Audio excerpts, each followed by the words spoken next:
พี่น้องการออดิชั่นรอบสุดท้ายรอบไฟนอลของหมอลำเงินล้านอย่างไก่อีสานศิลป์ในวันที่5เมษายน2568นี้อย่างยิ่งใหญ่อลังการเตรียมเวทีวสันโอ้ยงานไม่ใหญ่แน่นะวีเออความจริงแล้วเพิ่นออดิชั่นมาตั้งแต่เดือนกุมภาพันธ์พี่น้องเปิดรับสมัครทางออนไลน์มีคนให้ความสนใจเข้าสมัครทั้งสิ้น 3,500 คนป้าโปรดพวกบักโอ้บักอีบักโตนส่งคลิปมาส่งการแนะนำตัวมาทางออนไลน์บัดนี้เพิ่นกรรมการก็มาคัดเลือกเนาะคัดเลือกเหลือ80คน80คนมาออดิชั่นแบบเห็นเนี่ยเห็นหนังเห็นซีนเห็นใครเห็นตัวเห็นการฟ้อนการรำเห็นกันจ๊ะๆบัดนี้มาออดิชั่นอยู่จีเทคมหาวิทยาลัยจีเทคในวันที่22-23พี่น้องเดือนมีนาคมจาก80คนคัดให้เหลือ24คนเอาแต่หัวกะทิล้วนๆกรรมการกับผู้ทรงคุณวุฒิพี่น้องประกอบไปด้วยบอสจีเทคผู้ซอยศาสตราจารย์ดร.เกียงไกรปัญญาประเสริฐกุลบอสตำบอสบวดตูม3บอสเอเมราตีศิวิไลศิลปินแห่งชาติสาขาหมอลำคนที่7คู่บิ๊กภูมิลินคู่แต่งเพลงที่กำลังมีชื่อเสียงในตอนนี้คู่การแล้วก็ครูเจนลบไซเลอร์พี่น้องเอ๋ยโอ้ยสุดยอดเด้อแต่ละคู่พี่น้องคัดเลือกจาก80คนให้เหลือ24คนโตฮอนแล้วฮอนอีกฮอนคือจะตัดแกงลงสีนั่นเอาตั้งแต่เข้าที่1ล้วนๆเข้าปลายบ่เอาห้ำบ่เอาแกบบ่เอาแต่ที่1ล้วนๆเอาแต่เข้าเม็ดงามๆโตคัดแล้วคัดอีกพี่น้องเอ๋ยแต่ว่ามีศิลปินเด็กน้อยเข้ามารวมออดิชั่นนำ7คนพี่น้องโอ้ยหักพี่เสียดายน้องสิบ่เอาก็เสียดาย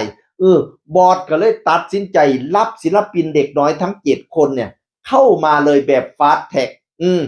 โดยที่ศิลปินเด็กน้อย7คนนี้ไม่ต้องไปแย่งโควต้ากับศิลปิน24คนนะ24คนก็จะรับ24คนเหมือนเดิม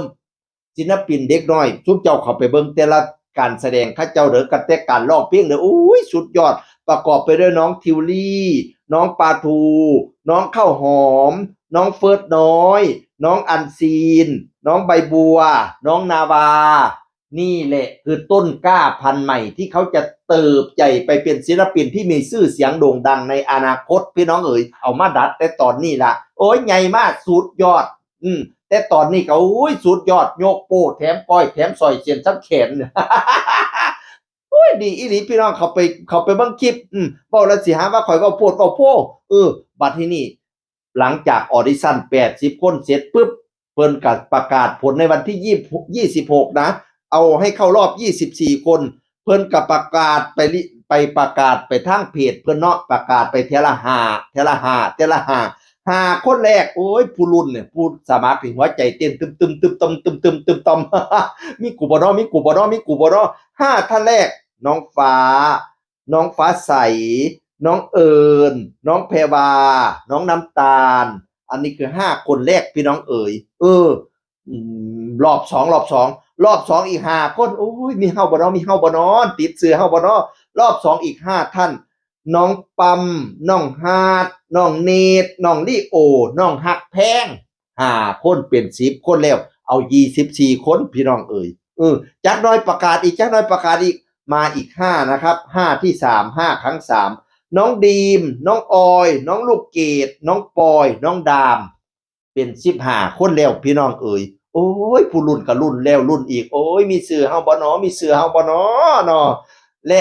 รอบที่4อีก5ท่านเป็น20นะครับน้องดัมมี่น้องทิพย์น้องฟอสซิลน้องแคทน้องชมพู่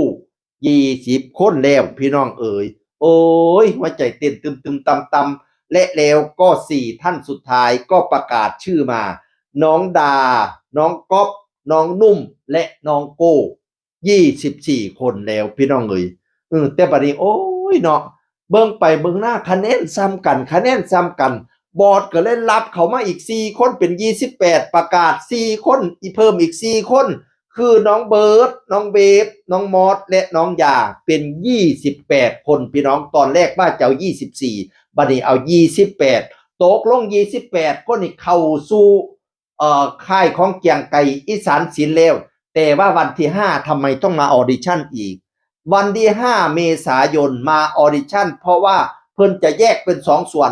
วนหนึ่งจะขึ้นกับหมอลำเกียงไก่อีสานศิลป์10ท่านอีก14ท่านจะขึ้นกันกับรถแห่วาไรตี้เป็นแบบคอนเสิร์ต14คนแบบคอนเสิร์ต10คนนี่เป็นแบบสุดเพชรหมอลำว่าซั่นตอนแรกว่า24เด้วันนี้เป็น28ก็บ่แม่น14บ่เนาะเดี๋ยววันที่5เฮาไปเบิ่งนำกันพี่น้องว่าสิเป็นจังไดวันที่5นี้โอ้ยงานใหญ่งานไม่ใหญ่แน่นะวิ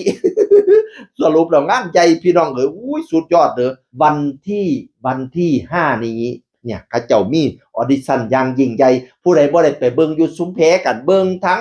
ถ่ายทอดสดเพิ่นก็ได้ทั้งเพจเกียงไก่อีสานศิลป์นี่เฝ้าพากันไปติดตามเด้อหมอลำสิเป็นหมอลำที่คณะยิ่งใหญ่อีกคณะหนึ่งทำน้องซุ้มแพ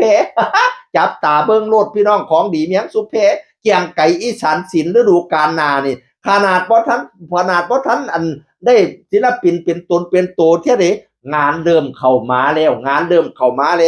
บัดแต่ปิดฤดูกาลแล้วเขาสิซ้อมเอาเป็นเอาตายไปเด้โอ้ยสิรับสายจนหูใหม่บุญท่าเบิ่งเปียง นี่เฝ้าจ้างรถเปียงอย่างไก่อีสานศิลป์จากเสียงอื่นคนเก่ามาเว้าสู่ฟังสวัสดีครับ